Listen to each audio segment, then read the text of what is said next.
Hello everyone, my name is Mark and here to give commentary on the markets. Alright, so today is 22nd July, Tuesday, and the time now is 9:41 p.m. and the market has just opened for about 5 to 10 minutes here. You can see the S&P 500, the spiders is actually still in an uptrend. Alright, and the trend line here has been the most what we call relevant trend line for the current period lah. Okay, it has bounced off 1, 2, 3 times, and we will see whether it can hold. But like I always say, for trend lines, I don't really try to apply it on the indexes. It's just something I put there for fun because indexes don't generally don't go along with the trend lines. Okay, so you can see this is an uptrend. All right, the last few days have been quite volatile. The market has been up and down, and you can see it's choppy. So a little bit of volatility is coming in as compared to last week. Okay, last week was very slow, but now there's some movement. Maybe it's because of options expiration or something like that. Okay, but doesn't really matter lah. All right, so like I said last week, I have not initiated any new positions, although I'm looking at some because I'm finding that opportunities are getting less, and so I'm just holding on to my core positions, and hopefully that they can pay off lah. Okay, so last week I talked about MEG, which is Media General. All right, doing very well. My entry was 1871 with a stop loss at 17.44, and I've already exited the full position of this because you can see it, after it broke out of the trend line on the 17th. All right, the next day I exited on open. All right, which is on about let me see the price. Price should be about $22 and change. Okay, so this is I would say a very good trade because I think it's about 2 to 2.5 times my initial risk, and so nothing else to do with this position already, and probably it can still go up, but I'm out of this position, so I'm going to take this off my list and look for other better opportunities. Okay, I also entered eBay. eBay has been doing pretty well. All right, I expected it to move a little bit more than normal. Okay, but I'll just take whatever that comes lah. Okay, so the entry price is somewhere around here. I forgot if it is this red line or if it is this orange line. Okay, but it has moved $51.88 now, and so most of my positions are already out. I'm riding on my last remaining position, which is a very small position compared to the call position that I took around $50 lah, 49 region to $50. So I will hold on to this position to maximize my remaining gains for this on eBay. Okay. Similarly, Walmart is also chopping around for the last week and not doing much, and that is why I believe you need to have a pretty good entry price lah in your stocks, because I wouldn't say a pretty good entry price, but for the way I trade, I think I like to take positions that are slightly earlier as per normal, because I don't wait for too much confirmation. You can see that I don't have much indicators or whatnot. I just have volume, trend lines, and some moving averages and stuff like that. And I think that is enough. When I first started trading, I used many indicators, and I find them to be okay. It's somewhat useful, but then again, it may not always pan out the way that I think it would lah. Because if you learn something like a divergence as per se, like a bearish or bullish divergence, well, it's good to know, but there are many times where the stock can turn and go up for very long even without a bullish divergence, and similarly vice versa for a bearish play lah. So I think it will come with experience. Once you have been looking at this for a while, you realize that they can be there and they are not, and they can be not there, and there's not much difference lah. Okay, so with a good entry price, you will be and I mean, with a good entry price and a very tight stop loss, right, you would be actually in a very good advantage lah, because for those people who want to buy up here when it's $76, their risk would definitely be slightly higher, because you're entering about slightly about $1 cheaper. Alright, and about a 1 to 2 weeks head start lah. And that is what we want to look for lah. For my style of trading, I want to enter where most people would not actually enter the position itself. Alright, it's like sort of like a contrarian play, and this is my style lah. Doesn't mean that it is the right style, but so yeah. So my entry price on EMAT was Walmart was $75.75, and you can see that it's more than 1 to 1 risk reward ratio already. So most of my core positions are out. Alright, that means 2/3 of my positions are out, and my remaining 1/3 I will let it run as far as I can using a weekly bar trailing stop. Okay, so my current stop now will be actually right. Oops, will be right. It's actually at the break even. Yeah, it's at the break even $75.75 original position. So I use a three bar weekly stop. Okay, today I'm talking a bit my talking not very clear today. Okay, it's a 3 bar weekly stop, and I will just trail it lah. If it continues to go up, if it doesn't, then it doesn't matter because most of my core position has already taken profit for this. Okay, I was also looking at BIDU. I say that it's likely to break the highs, and you can see in this case it has really broken the highs, and entry price was 181.65. All right, with a stop here, also about 2 times the risk to reward ratio already. So I'm quite I want BIDU to be actually going up to the 200s. Okay, I'm hoping that it will break, and it seems like it could break it today. Now it's really 199.96. Yep, and earnings is coming, so I'm definitely taking most of my position off and leaving the remaining 1/3 position, and hopefully earnings will pay off, and then it could make a sizable move to the upside.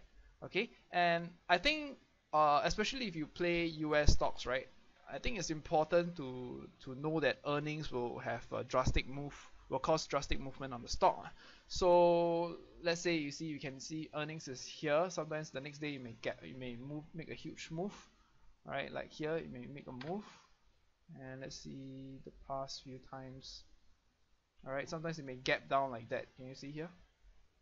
Okay, sometimes it may just earnings come out and then you just gap down. So it is slightly different from Singapore stocks. Okay, and Singapore stocks usually will correct, or they will move hugely due more or less due to XD, and rarely on earnings. Sometimes they do on earnings, but I think it's not widely followed, and it's not very liquid also, so therefore you don't see such a huge movement on the stock itself lah. Okay, but I think generally, right, my advice to you guys is that you do not want to hold through earnings. Alright, especially if, let's say, right at the current point of time, I do not have a position in BIDU, but I'm thinking of entering here, and I know that in the next 1 or 2 days there will be earnings, right? Then chances are I will not even consider this position. Okay, I would like to position myself before the earnings, and if I made profit already, I will take a huge chunk of my core position off, and then just leave the remaining 1/3 position to see if I want to hold through earnings lah. So my advice is to actually only play earnings when you're already in profit. If you're not in profit, then I don't think you have any business in punting the earnings lah. Then you'll be more or less be gambling, and that's not what you want. You always want to be in a position of strength, okay, when you're trading. This is just my suggestion. Okay, and you can see Facebook also has started to make its move, although it's very slow. You can see most of the stocks are actually not moving as much as the last 1 to 2 months. Okay, I think 2 months back it was far more volatile, and there's actually a lot of movement in stocks and such, but Facebook has not been moving as much. But you can see similarly, my entry price was $66.60 with a stop below here at 64.43. You can see it's 1 to 1, so most of my position has been out, and left the 1/3 position with a stop at break even. So my stop is actually right at break even right here. Okay, so earnings is also coming. I will see whether it can make the pop that it hopefully will make. All right, and other than that, seems like a pretty simple trade to me. Okay, next one is Suncor. Suncor. Okay, these are the stocks that I'm stocking. Okay, stocking, but have not entered yet. And for this week, I don't see much opportunities either lah. Okay, so I'm just going to focus on the core positions. I mean the core watch list that I'm looking at, which is like Suncor. You can see Suncor has made a huge move. So this is a more a trade with less size for me. You can see it has moved from $43 corrected all the way down to about 40. Now it's at $41.79. So I need to see some more strength, all right, on the intraday charts, probably on a 30-minute chart, to see whether it can break some resistance, all right, on the smaller time frame. And the reason is simple, because if you were to wait for a daily breakout or something, it may be a little bit too slow, all right, in terms of your entry price. Doesn't mean that you need to, just keep looking at the monitor, and day trade, but you just want to see some what do you call, potential in the intraday charts, so that you'll be entering on a better price lah. Because sometimes one daily bar can be $1-2, and then you will be already be playing a game where it is not ideal risk to reward ratio. Okay, so waiting for SU to turn, and this is a smaller position. And similarly for FOSL, alright, the pullback is here, no move yet. Alright, seems like there could be a chance that it may bounce off this $99 area. You can see it has bounced off 99 to 100 already. So I want to see some a little bit more strength, alright, on this. Because the correction has been quite huge from 108 to $99. So a little bit more strength, alright, on the intraday charts, and then I can take a, maybe I can enter around, I mean, just hypothetically lah, I have to go to the smaller charts to see. But let's say if I enter on 102.5, I can put a very tight stop around here, which is $98.78. Alright, hypothetical entry is at 102. Doesn't mean that I'll enter at 102. It depends on the movement of the chart. I have to drill down to the lower time frames to see. Okay, but this is just an example lah, where you can keep your risk low, and then if you can continue to go to 110, 113, then that would be a pretty fantastic trade, I would reckon. Okay, and the last one is LVS. Okay, LVS, I'm also stocking this very much.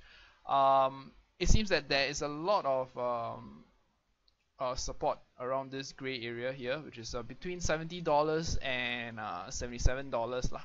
Okay, it's quite a huge like $5 to $6 support area. Okay, you can see I marked out using the green areas on this view. My students should know why I mark out these areas. All right, and generally LVS likes to move from July to the year end, and of course doesn't mean every time you'll play out like that lah. Okay, but once it starts turning, all right, anchoring. Now as you can see, it's anchoring around this area. It's like trading in a tight zone, and then once it starts to make a move, where the intraday charts are showing some minor breakouts, then I may choose to enter lah. I will not enter when it's breaking out at 78, 79, because that is too far already. And then by that time, right, most people, latecomers are already coming in, especially to buy breakouts and such. So I do not want to participate, where most people will enter lah, because I think generally from my point of view is that you do not want to enter when everybody is entering, because that would be the most dangerous lah. Okay, and if it's obvious to everyone, then the chances of you making money is much lower. Alright, so let's say you can see there's this resistance point here. Okay, and you can see the breakout right here.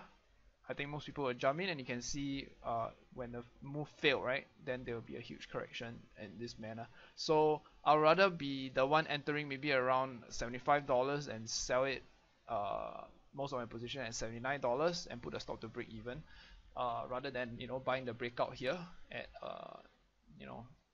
similarly for this year. There's a very strong heavy resistance here. I don't want to be buying the breakout here, because, well, it could work, but generally I think your risk will be much higher, as opposed to if you are buying at lower price for this. Okay, so I think that's about it. I will take a look to see if there's any new things next week. My website will be actually at sharesage.com, which is right here.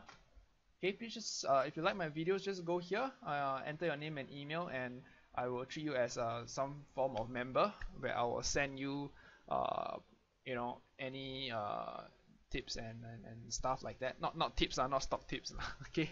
Although you can consider it as stock tips, okay. But when I release any new videos, it will go straight into your email, and then if you like it, you can just view it. Alright, and I also have a program which is the ShareStage Foundations course, and just take a look. Alright, there's curriculum details and brochures and some testimonials. I will try to add on new information right here because I've not been updating it for a while. If you're interested, just hit to the contact page right here, put your name, email address, and let me know if you're interested in the upcoming program, and I'll try to fit you in. Alright, my classes are usually generally very small, so because I find that anything more than 15, then I will, there will be a lot of dilution in terms of the knowledge imparted to each student. So there will be more, maybe more personal to be slightly less. I think less than 10 would be the most ideal for me, but it depends on the dynamics of the students also. Okay, so if you're interested, just contact me. All right, and any questions you can just put it here, and I'll try my best to reply you. All right, so I think that's about it. Thanks a lot for your time, and meanwhile, trade safe because it's a little bit more volatile, and look for opportunities, only the best opportunities that you can find. All right, thank you.